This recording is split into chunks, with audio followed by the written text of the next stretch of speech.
welcome back to the channel. In this video we will be looking at the importance of a writing schedule and some tips and tricks on how to stick to it and why you really should if you want to be a better writer.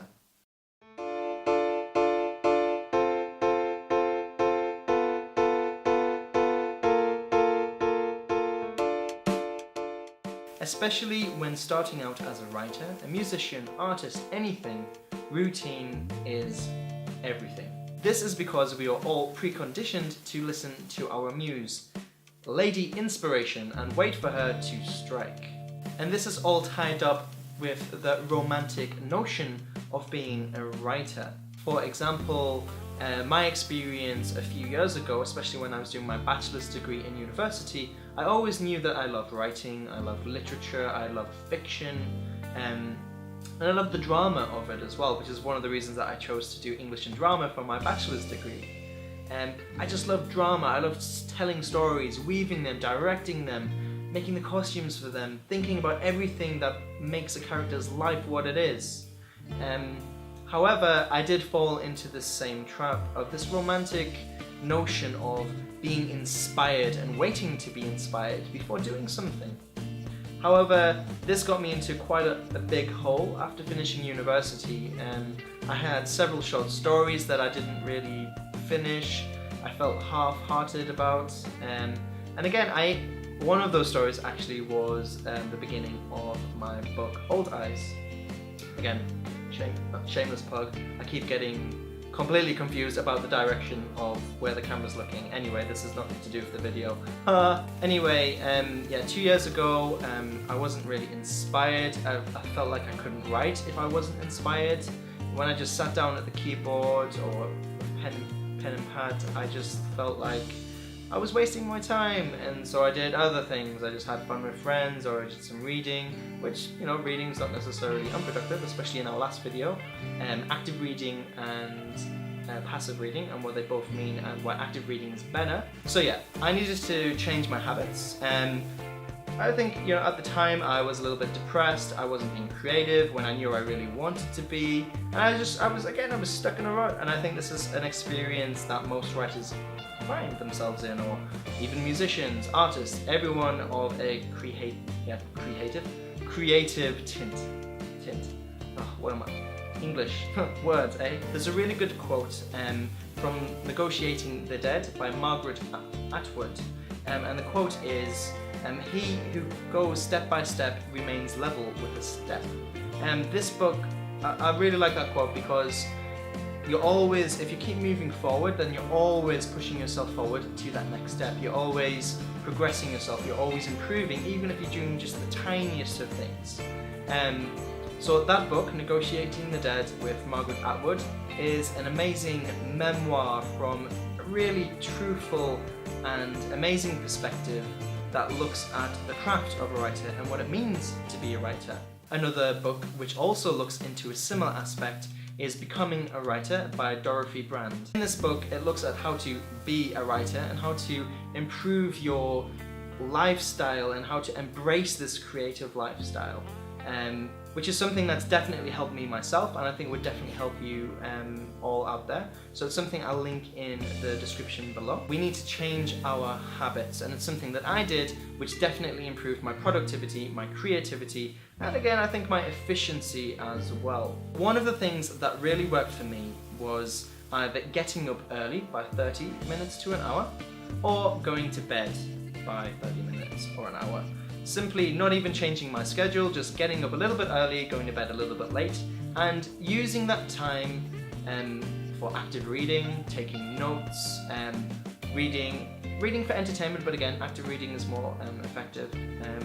Also writing, whether it's free writing, or I'm writing a specific scene in a chapter, or I'm writing things that are not even related to my current manuscript that I'm working on. And the next step, which goes, again, I'm just giving you basic tips here, but in those books, again, description below, and these go into more detail on a specific writing schedule and what it means to actually force yourself to write.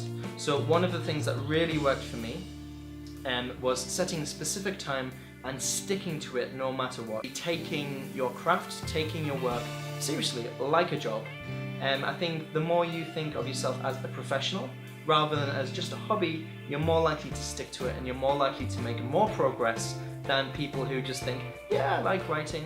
If you're right, this Saturday from 5 till 8, I'm going to write, no social occasions, I'm treating it as work, then I think you're more likely to think of that time as more valuable because you're working towards something. Something that I also found, again, everybody has a life, everybody has different schedules. If you can't set a specific time, something that's also very useful that I found anyway was setting a specific word count on different days depending on what I knew my schedule. So for example, Tuesday, if I knew I was going to be incredibly busy, I might just say, okay, at least 500 words, so I might get up a half an hour early, I might do some active reading or some note taking or a little bit editing on the previous day's work, and then later that night or in the afternoon when I always carry a small book so I can do this everywhere. Actually the book is there. I'm not good at mine. Choosing a word limit is really, really useful in just, again, making it professional that you have this thing to do. Even no matter what, even if it's writing, even if it's poor quality, get it out of your brain because I'm definitely a firm believer that a first draft is always going to be rubbish. It's never going to be the quality that you want it to be. Nobody ever publishes a first draft. If they do, you can guarantee that they will not be successful at all because they won't get an editor, they won't get a publisher. Yeah, it'll just be, if it was anything to do with my first draft of my first book, then it will be dribble. And it took like 8 drafts after that and then editing to make it to get it up to a point where I was really, really happy with it and I'm happy to share it with the world. Again, shameless plug. These things will eventually get you used to writing and will get you writing regularly enough so that you break that habit of just waiting for inspiration. And funnily enough, if you don't wait for inspiration, you'll find yourself inspired more often. It's a strange, cruel joke by God, I think, but I think it's true. Like, I feel myself, I'm more inspired when I'm sticking to a schedule, regardless of the quality, and no matter what I'm doing, I always feel inspired more. I always feel like I have a million ideas going around my head and I can't sleep at night. And I'm just like 3 o'clock in the morning lying in bed and I'm like, there's this character, I want to do this, I want to do that, oh my god, there's this new story, oh, there's a fantasy story there, and then eventually I have a heart attack and then I have to go to hospital. So yeah, I think, just do it. Just do it!